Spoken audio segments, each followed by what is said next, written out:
Alhamdulillah wa syukur ala ni'amillah. Para sahabat sekalian, semoga malam ini Allah memberikan ampunan kepada kita.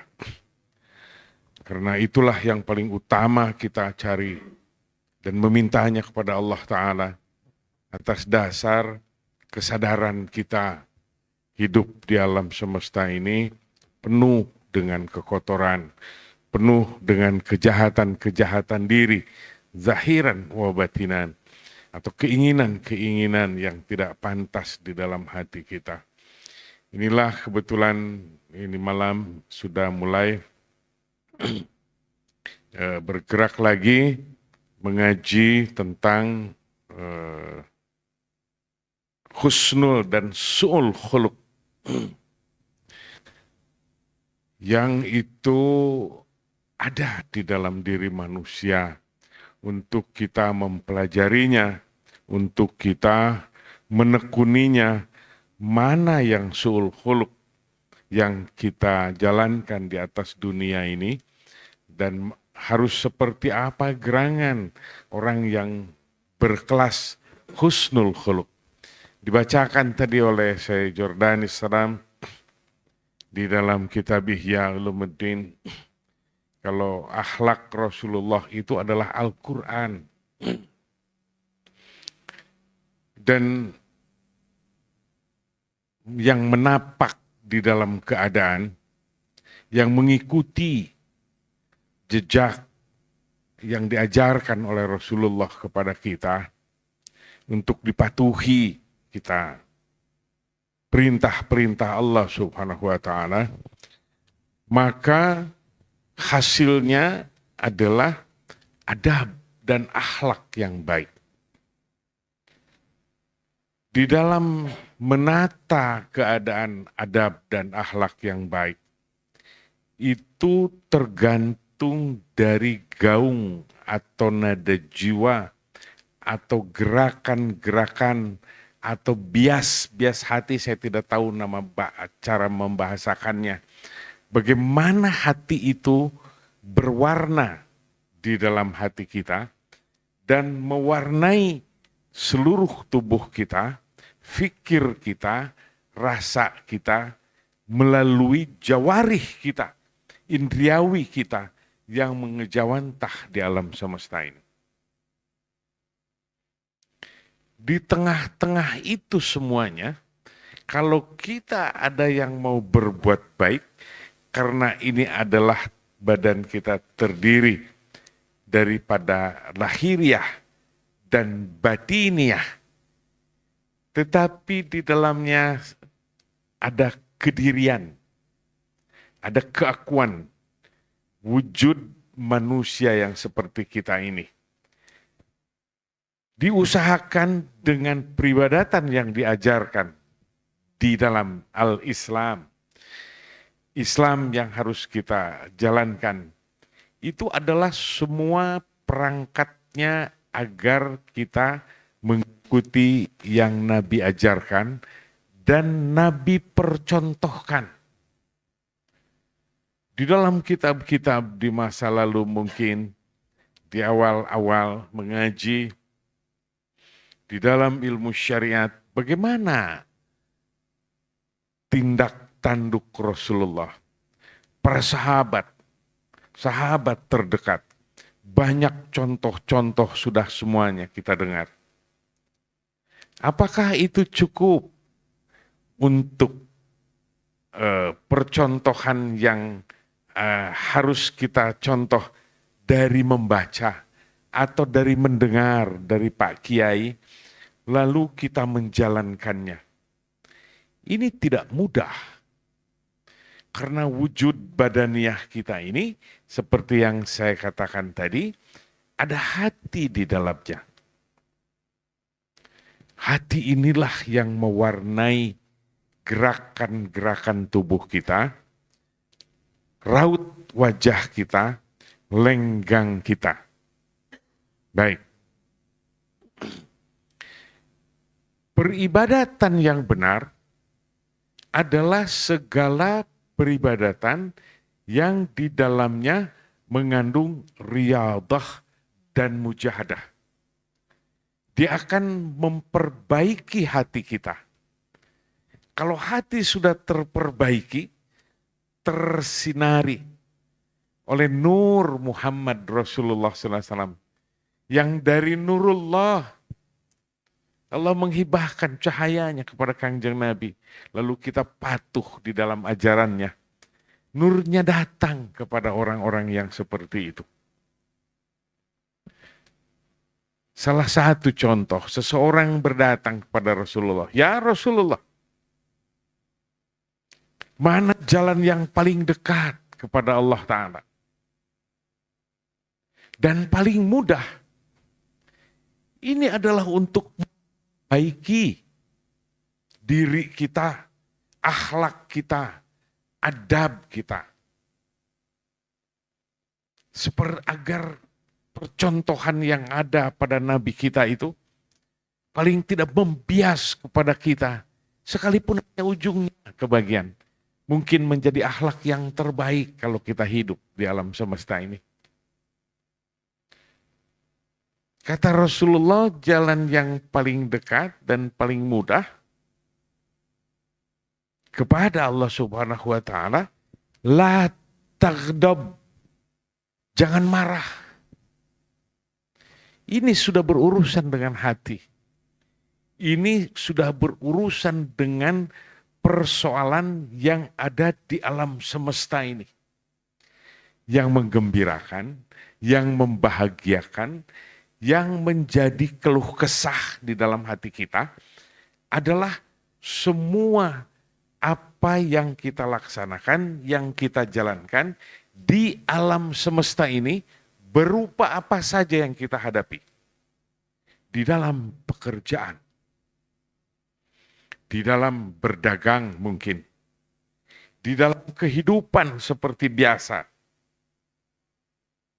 berinteraksi antar makhluk, jangan terlalu jauh.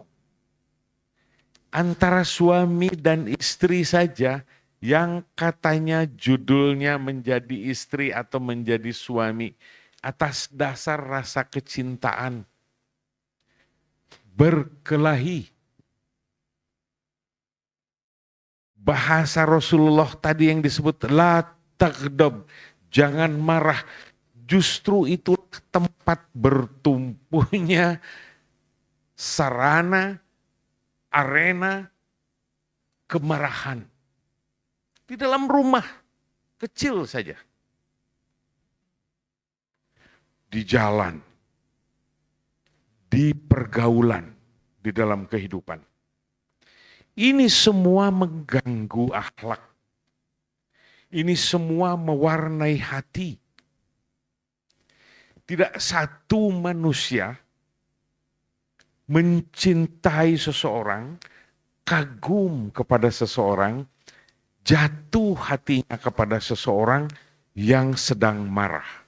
Setampan apa dia, secantik apa dia, sewaktu sedang marah, lalu kita menyukainya. Tidak. Jijik alam semesta ini melihatnya. Malaikah juga mungkin tidak suka melihat orang yang seperti itu. Maka malaikah pencatat keburukan itu terus. Karena gaung yang dari dalam hati keluar menjadi amarah tadi. Inilah dia yang dianjurkan oleh Rasulullah. La taghdab, jangan marah kamu. Tapi di saat yang lain, seseorang juga bertanya, ya Rasulullah, mana jalan yang paling dekat dan paling mudah kepada Allah, untuk sampai kepada Allah Subhanahu wa Ta'ala? Kanjeng Nabi menjawab yang satu lagi, zikrullah, ingat kepada Allah. Yang satu menahan amarah, yang satu terus menerus zikir. Dawamu zikri, terus menerus dalam keadaan berzikir, mendawamkan. Keduanya ini mewarnai hati. Keduanya ini menyingkirkan keburukan-keburukan. Keduanya ini menyingkirkan bahan-bahan yang menjadi buruk di dalam dada, yang mengejawantah di dalam indriawi kita, yang tidak nyaman kalau dilihat. Dengan dua keadaan tidak amarah dan dengan mendekat kepada Allah Ta'ala dengan berzikir, maka akhlak terperbaiki. Adakah setelah ini terperbaiki, masih bersisa di dalam hati? Sangat banyak, para sahabat sekalian. Ada kemunafikan di dalamnya. Orang yang tidak kita sukai,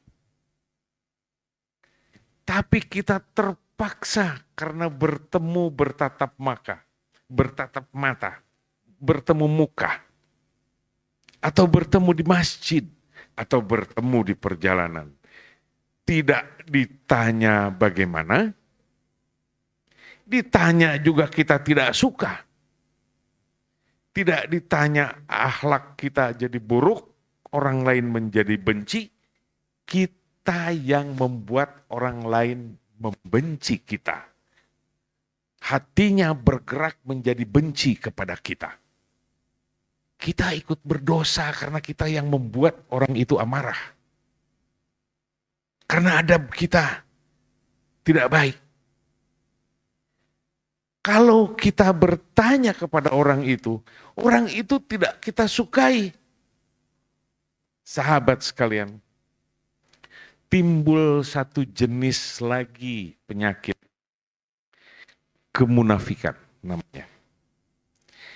Dia berlaga tersenyum, halo Bapak, apa kabar, kemana saja, yang sesungguh dalam dadanya dia jijik.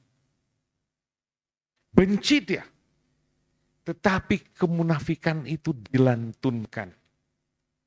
Tahapan demi tahapan demi tahapan. Inilah dia dulumat ilan nur yang saya katakan di minggu yang lalu. La taghdab, jangan marah. Marah ini bahasa Indonesia marah. Tapi sesungguhnya itu satu kelompok kejahatan. Nafsul imaroh namanya. Jadi bahasa Indonesia aja marah. Eta mah nuju amarah. Itu mah lagi marah. Satu kelompok itu, nafsul imaroh. Nafsu keinginan kita yang membawa ke arah kejahatan-kejahatan yang dilarang oleh agama. Untuk kesenangan-kesenangan badaniah kita. Tapi berupa kekejian semuanya. Kalau itu mengejawantah dan dilakukan oleh jasad kita, jawarih kita, semua orang melihatnya akan menjadi buruk. Adakah orang menyukai seseorang yang ingin diaku dirinya? Lalu dia berbicara dengan sombongnya di depan orang lain. Tingkahnya akan berbeda. Hatinya tetap di dalam dada.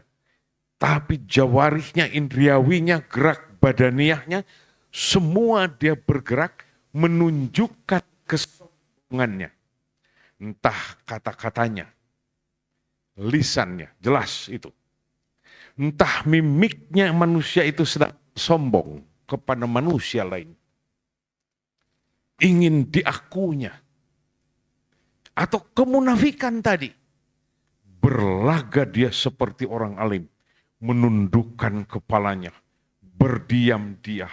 Lalu bercakap-cakap di dalam hatinya. Ingin diakui oleh orang lain yang mendengarkannya.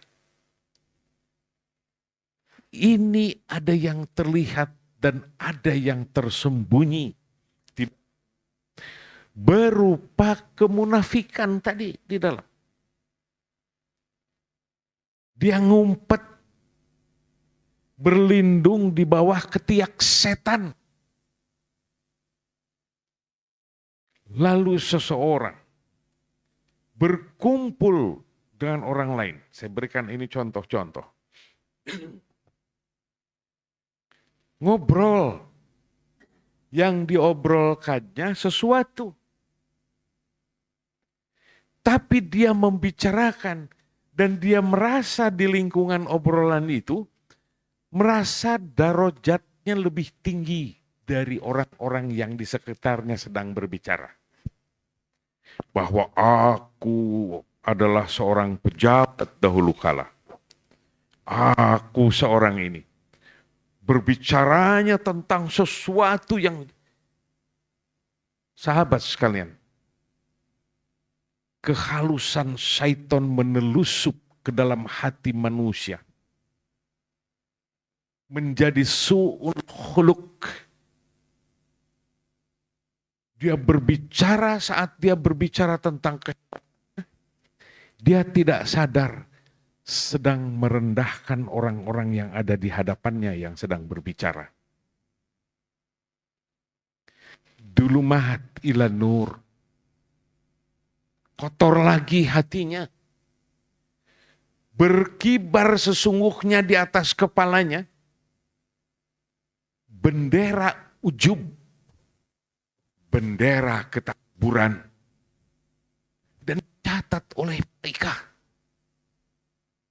Berbeda kalau orang yang sedang merendah bagai bumi. Tidak ada para ahli ibadah yang benar-benar ahli ibadah, yang membersihkan hatinya, yang ingin berakhlak Al-Quran bagai Rasulullah SAW, lalu di dalam hatinya tidak menjaga sesuatu. Berarti untuk adab yang baik, untuk menjadi pemilik husnul khuluq, dia harus mujahadah. Menahan berbagai cakap hati gejolak yang membawa ke arah keangkuhan. Membawa ke arah kedirian. Pujian-pujian itu, harapan-harapan dari itu. Sesungguhnya semua sampah di alam semesta ini. Tetapi itulah kebutuhan hati manusia. Baru berapa orang berkumpul saja merasa lebih baik. Oh, kalau begitu, apakah itu terkena juga kepada para kiai atau ahli agama atau apa? Semua akan terkena. Bila dia tidak waspada. Bila mereka yang disebut orang alim oleh orang lain itu tidak waspada, tidak ada di dalam keadaan berzikir, tidak bergantung kepada Allah Ta'ala, tidak berlindung, tidak melulu dalam keadaan mujahadah membentengi diri agar keangkuhannya tidak berjalan. Yang biasa orang manggut-manggut kepada Pak Kiai atau kepada seorang siapa, apa kabar, Pak Kiai apa kabar atau bagaimana. Lalu datang orang yang berbeda, salamannya dengan nada biasa saja, tersentuh hatinya. Kemunafikan bangkit. Orang alimkah? Pejalan di jalan kesuciankah? Mengapa engkau tersinggung dengan yang mencela kepadamu? Mengapa engkau menjadi tidak nyaman? Apa dasarmu menjadi tidak nyaman? Bukankah segala macam pujian, termasuk celaan, hanya beda jenis saja? Keduanya datang dari Allah Subhanahu wa Ta'ala. Lalu yang satu karena menggembirakan engkau menjadi bahagia. Lalu yang satu lagi, keduanya datang dari Allah Ta'ala. Mengapa engkau menepisnya? Mengapa engkau tidak bersabar? Dan dosa-dosamu diampuni. Apabila bergerak, husnul khuluq bertambah di dalam dada. Kelembutan hatinya bertambah. Mimiknya akan indah. Allah dandani kepalanya dan hatinya dengan ilmu pengetahuan yang belum pernah diketahuinya. Dia lontarkan, Allah cahayakan. Selalu ingin memberi kepada orang lain. Selalu ingin berdoa untuk orang lain. Tiada untuk dirinya. Sekalipun Allah sangat suka manusia meminta. Dan ada itu dilakukannya di dalam sholat. Ya Allah, Rabbik firli, warhamni, wazburni, warfa'ni, naikkan darajat. Wahdini, wa'afini, kesehatan. Wa'fu anni, dan maafkanlah aku. Tersungkur lagi dia kepada Allah Ta'ala. Warzukni, minta rizki kepada Allah Subhanahu wa Ta'ala. Adakah di dalam hati kita meminta rizki kepada Allah Subhanahu wa Ta'ala lebih besar dan lebih kokoh cara memintanya? Atau engkau lebih banyak berharap kepada makhluk, kepada manusia? Minta kepada manusia, berharap itu kepada makhluk, kepada manusia. Ini urusannya adalah su'ul khuluq dan husnul khuluq. Ini urusannya adalah perbaikan-perbaikan adab dan akhlak. La'ala khuluqil azim. Bagai Kangjeng Nabi. Ini dia. Semua tidak bisa mencapai itu. Bila engkau menghancurkan segala macam dan di dalam hati tidak ada aturan-aturan. Dan dibiarkannya hati bergemuruh dengan berbagai macam cakap hati. Melupakan zikir kepada Allah Ta'ala. Malas di dalam peribadatan. Tetapi banyak juga orang yang banyak beribadat. Tetapi dia tidak tahu ibadatnya itu untuk memperbaiki diri. Hanya untuk keuntungan dan permintaan diri. Ya Allah, biar banyak pahalanya. Ya Allah, sholatnya banyak, puasanya banyak. Untuk dirinya, untuk pahalanya, untuk kesenangannya, untuk husnul khuluq sejati, tangannya akan ringan untuk orang. Ilmunya disebarkannya kemana? Tanpa harapan-harapan di dalam hatinya atas harta benda, atas kebutuhan-kebutuhan diri. Adakah saya yang menjual? Banyak orang yang menjual kayak begitu. Pahalanya seperti itu. Semoga kita tidak dijadikan manusia penjual agama. Karena Nabi tidak menjualnya. Nabi menyebarkannya untuk umat manusia. Jiwa raganya dipersembahkan. Nabi bertempur untuk menegakkan keindahan akhlak. Untuk menegakkan apa yang diperintahkan oleh Allah Subhanahu wa Ta'ala. Tidak disalahgunakan dan disalahartikan tentang arti-arti macam-macam yang di dalam. Tidak. Adakah akhlakmu baik? Adakah akhlakmu indah di dalam riyadah, memperbaiki peribadatan kita, disiplin di dalam kehidupan beribadat kita, dan mujahadah. Macam-macam tahapan di dalam mujahadah ini dilakukan dan dirasakan oleh para masyaikh yang ingin memperbaiki dirinya terus-menerus. Sampai akhir hayatnya, tidak pernah berhenti. Terus-menerus. Dalam hatinya, semoga ini ada manfaatnya. Semoga ini ada manfaat untuk umat, bukan untuk diri. Karena untuk dirinya, Allah sudah menghinggapkan di dalam dadanya sebuah keyakinan akan dijamin oleh Allah Subhanahu wa taala. Faman yatawakkal 'ala Allah fahuwa hasbuhu. Allah sudah katakan itu dan menghunjam di dalam dadanya. Dan itu dipegangnya. Mudahkah memegang itu? Tidak mudah.